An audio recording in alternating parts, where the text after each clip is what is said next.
અમદાવાદ જિલ્લાના ઐતિહાસિક અને પૌરાણિક નગર ધોળકામાં આવેલું જાગનાથ મહાદેવનું મંદિર પોતાની અનોખી ઓળખ ધરાવે છે।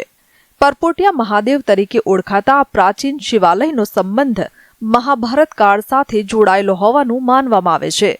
મંદિરમાં સ્વયંભૂ અને ચમત્કારિક શિવલિંગ બિરાજમાન છે। આ શિવલિંગ પર સ્ફટિકના નાના મોટા પાણીના પરપોટા જેવા કુદરતી આકારો જોવા મળે છે।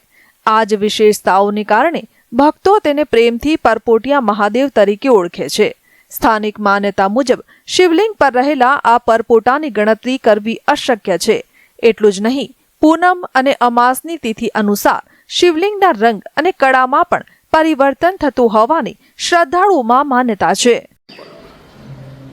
ધોળકા સ્થિત પરપોટિયા મહાદેવ જે પાંડવકાલીન શિવલિંગ છે, આનો સૌથી પહેલો જીર્ણોદ્ધાર ગાયકવાડ સરકાર, જેને આપણે રાવ સરકાર કહીએ છીએ, એમણે કરેલો છે। આ સ્વયંભૂ શિવલિંગ છે, પરપોટા સ્વરૂપે છે, એટલે એને પરપોટિયા મહાદેવ કહેવામાં આવે છે। આ પરપોટાની ગણતરી થઈ શકતી નથી।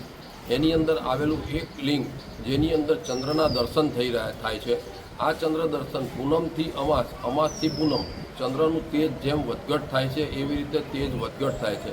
આ દર્શન 11 મહિના થતા હોય છે। 1 મહિનો શ્રાવણ મહિનો આ દર્શન હોતા નથી।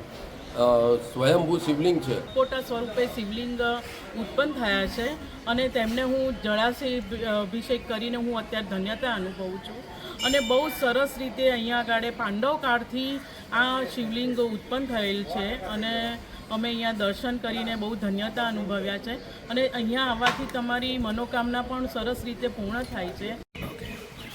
ઓમ નમઃ શિવાય। શ્રાવણ મહિનાના અહીંયા આગળ જે ધોળકામાં આવેલું છે ચંદ્ર મૌલેશ્વર મહાદેવ, ત્યાં આગળ અમે લોકો અમદાવાદથી દર્શન કરવા આવેલા છીએ અને બહુ જ સરસ રીતે દર્શન થયા છે અને બહુ અહીંની આસ્થા છે। ધોળકાનું આ પૌરાણિક શિવધામ અનેક ઐતિહાસિક અને ધાર્મિક માન્યતાઓ સાથે જોડાયેલું છે। વડોદરાના ગાયકવાડ રાજવીઓ દ્વારા મંદિરનો જીર્ણોદ્ધાર કરવામાં આવ્યો હોવાનું કહેવાય છે। મંદિરમાં વર્ષોથી અખંડ જ્યોત પણ પ્રજ્વલિત છે।